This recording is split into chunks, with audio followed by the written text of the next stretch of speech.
केंद्रीय कर्मचारियों के लिए है एक बड़ी खबर। तो अगर आप भी केंद्र के कर्मचारी हैं तो आपके लिए एक अच्छी खबर सामने आई है। कब लागू होगा 8वां वेतन आयोग और कब मिलेगा एरियर, चलिए आपको बताते हैं। नमस्कार, न्यूज़ 18 का डिजिटल प्लेटफॉर्म आप देख रहे हैं और मैं हूं रितु सिंह। केंद्र सरकार ने 8वें वेतन आयोग का गठन 2025 में किया है, लेकिन रिपोर्ट अभी पूरी नहीं हुई है।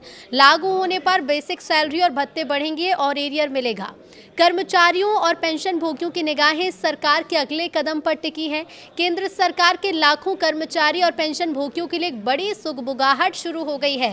पिछले काफी समय से देश के सरकारी गलियारों में 8वें वेतन आयोग के गठन और इसके लागू होने की तारीख को लेकर चर्चाएं तेज हैं। केंद्रीय कर्मचारियों के मन में इस समय सबसे बड़ा सवाल यही है कि आखिर सरकार कब नए वेतन आयोग की घोषणा करेगी और उनके बैंक खातों में बढ़ी हुई सैलरी और एरियर का पैसा कब तक पहुंचेगा। हालांकि सरकार की तरफ से अभी कोई भी आधिकारिक तारीख तय नहीं की गई, लेकिन हालिया मीडिया रिपोर्ट्स और बजट सत्र के बाद की हलचल से कुछ महत्वपूर्ण संकेत मिले हैं।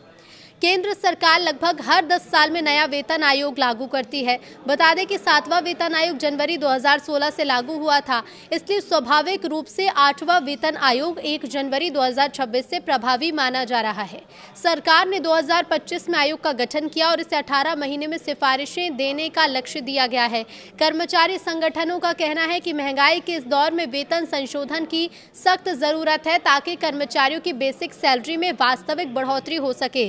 हालांकि अभी तक आयोग की रिपोर्ट को पूरी तरह से प्रस्तुत नहीं किया गया है और सैलरी में बदलाव तब तक बैंक खातों में नहीं दिखाई देगा जब तक सरकार सिफारिशें मंजूर कर उन्हें लागू नहीं करती।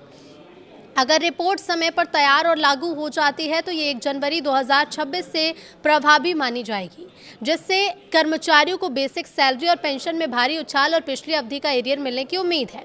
अब फिटमेंट फैक्टर और सैलरी में कितनी बढ़ोतरी होगी, तो 8वें वेतन आयोग के लागू होने के बाद सबसे बड़ा बदलाव फिटमेंट फैक्टर में ही देखने को मिल सकता है।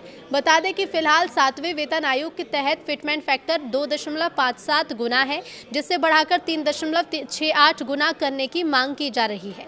यदि सरकार इस मांग को मान लेती है तो कर्मचारियों की न्यूनतम बेसिक सैलरी 18,000 रुपये से बढ़कर सीधे 26,000 रुपये या उससे भी ज़्यादा हो सकती है।